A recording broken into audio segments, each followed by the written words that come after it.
The last light in USS Puffer's forward torpedo room went out at 9:22 in the morning. Somewhere above them, a Japanese destroyer was listening, and Lieutenant Commander Marvin Jensen, captain of the boat, could hear the enemy propellers turning through the water like a knife dragged across wet canvas. It was October 9th, 1943. Puffer had been submerged for 6 hours. In the next 32, the destroyer Fuyo would drop nearly 150 depth charges directly onto their heads.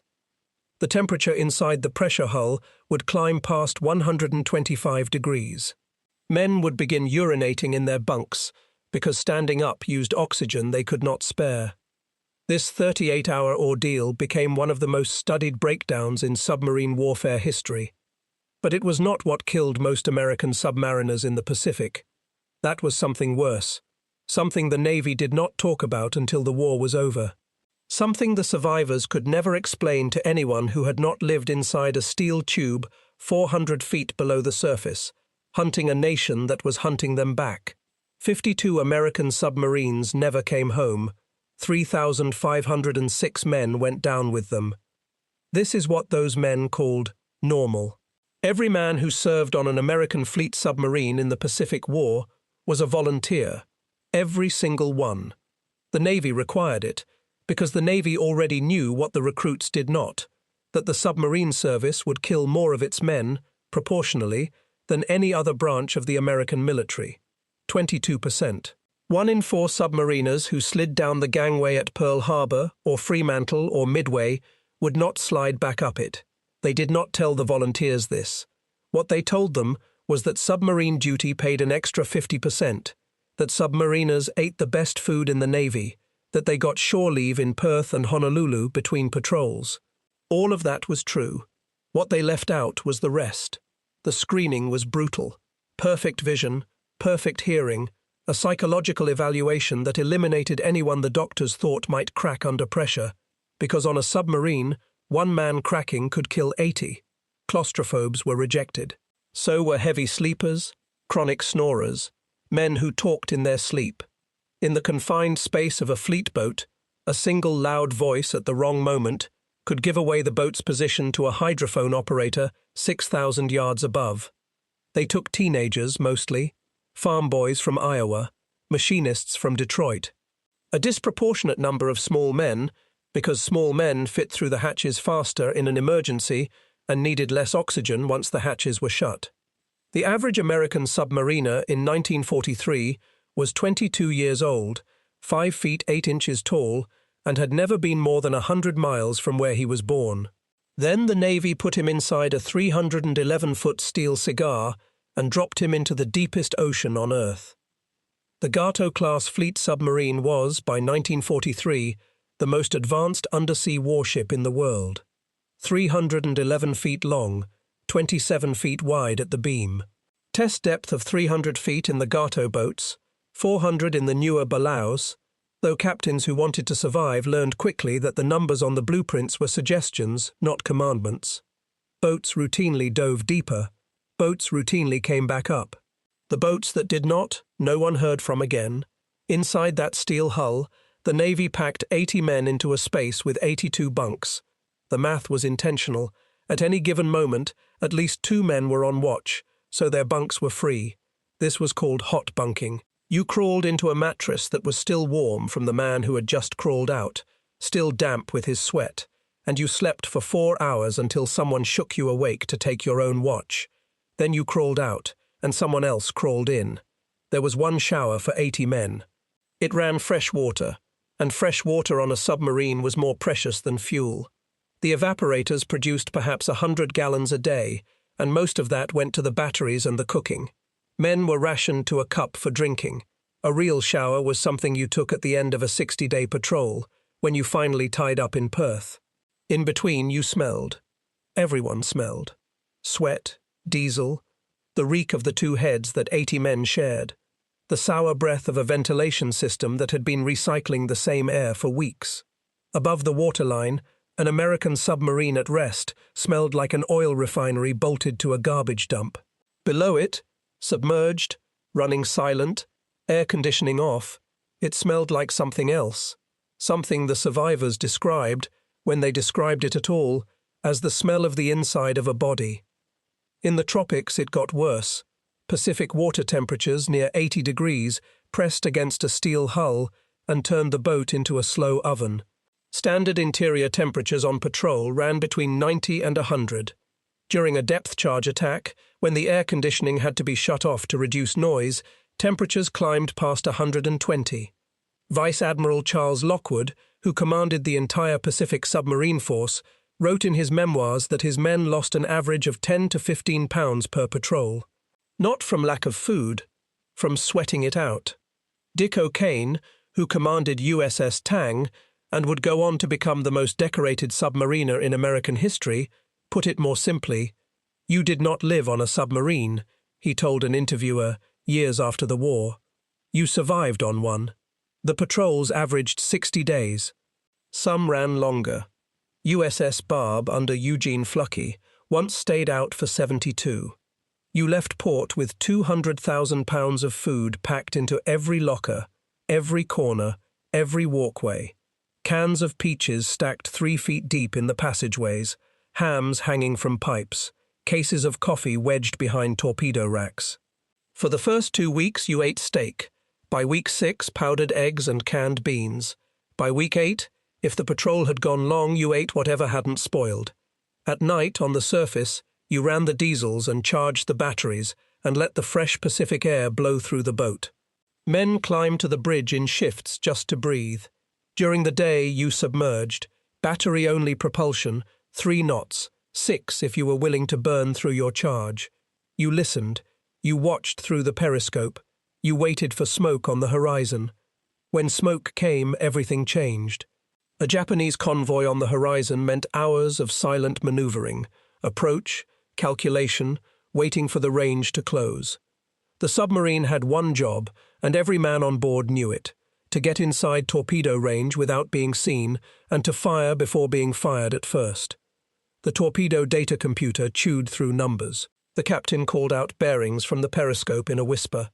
The forward torpedo room prepared the tubes, and then the moment. Fire 1, fire 2, fire 3. A slight shudder through the hull as compressed air rammed each torpedo out of its tube. A count in the control room while the fish ran the 2,000 yards to the target. Ned Beach, who survived the war and later wrote "Run Silent, Run Deep," described those 40 seconds as the longest of his life. Sometimes there was a bright flash through the periscope and a distant thud through the hull, and a Japanese tanker split open and vomited fuel oil into the sea. Sometimes the torpedoes ran deep, or ran hot but did not explode, or, early in the war, turned around and came back at the submarine that had fired them. The Mark 14 torpedo, America's primary submarine weapon in 1942, had at least 3 separate design defects that the Bureau of Ordnance denied for 2 full years, while men died carrying weapons that did not work. By 1944, the torpedoes worked. American submarines sank more than 55% of all Japanese shipping lost in the entire war. They cut the empire's oil imports to a trickle. They starved Japan out of the Pacific, invisibly, from beneath it, thousands of miles from any front page. And after every sinking, the men in the boat did the thing that never made the training films. They looked through the periscope at what they had done, merchant sailors in the water, some clinging to debris, some not. The captain would close the periscope handles and step back, and the boat would turn away, silent, submerged, hunting the next target. Which brings us back to USS Puffer, October 9th, 1943. The Fuyo had caught them shortly after dawn. The first depth charges came as a warning pattern, dropped roughly, the destroyer captains still guessing at their position. The next pattern was closer, the next closer still. By mid-morning, the charges were detonating within 30 feet of the pressure hull, and the men inside were beginning to understand what was about to happen to them. Lieutenant Commander Jensen took Puffer deep and rigged for silent running. Air conditioning off. All non-essential machinery off. Men in their bunks, not moving, not speaking, barefoot on the deck plates. The idea was to make no sound the destroyer's hydrophones could catch. The idea worked, up to a point. The point was that a depth charge does not need to hit a submarine to destroy it. It only needs to detonate close enough that the pressure wave cracks the hull. Puffer's men could hear each charge splash into the water above them. They could hear the click of the fuse a second later, and then they had 2, maybe 3 seconds to brace before the water itself picked up their boat and shook it. Rivets popped. Light bulbs burst. A cork insulation panel tore free and knocked a torpedoman unconscious. Water began seeping in through the hull glands, first as a mist, then as a steady drip that no packing could stop. In the after-engine room, a gasket blew and jets of oil sprayed across the compartment. Men crawled through the oil to shut the valve by feel, because there was no light. By hour 20, the temperature had passed 120 degrees. Men were stripped to their skivvies, lying flat on the deck plates, breathing shallow. 2 chief petty officers had begun crying. A third, a chief with 2 decades in the Navy, went to the control room and begged the captain to surface and surrender. Jensen refused. When the chief moved for the ballast controls himself, 2 other officers pinned him to the deck. Puffer survived. At hour 38, the Fuyo's captain gave up. He had dropped nearly every depth charge in his magazine. He believed he had sunk the American submarine. He turned north and left. Jensen stayed down another 6 hours before he would risk raising the periscope. When she finally surfaced, her men climbed to the bridge one at a time and vomited over the side. They had held it in for a day and a half. That was 1 depth charge attack, on 1 submarine, in 1 war. USS Wahoo went down in La Perouse Strait in October 1943 with all 80 men aboard, including Mush Morton, the aggressive Kentucky captain who was, by every measure, the best submarine tactician the United States Navy produced. USS Tang went down in October 1944 in the Formosa Strait, sunk by her own last torpedo, a Mark 18 that ran a full circle and hit the submarine that had fired it. Dick O'Kane survived. 8 of his men survived. 78 did not. The survivors were captured by the Japanese and beaten for the rest of the war in a prisoner-of-war camp for having sunk so many Japanese ships.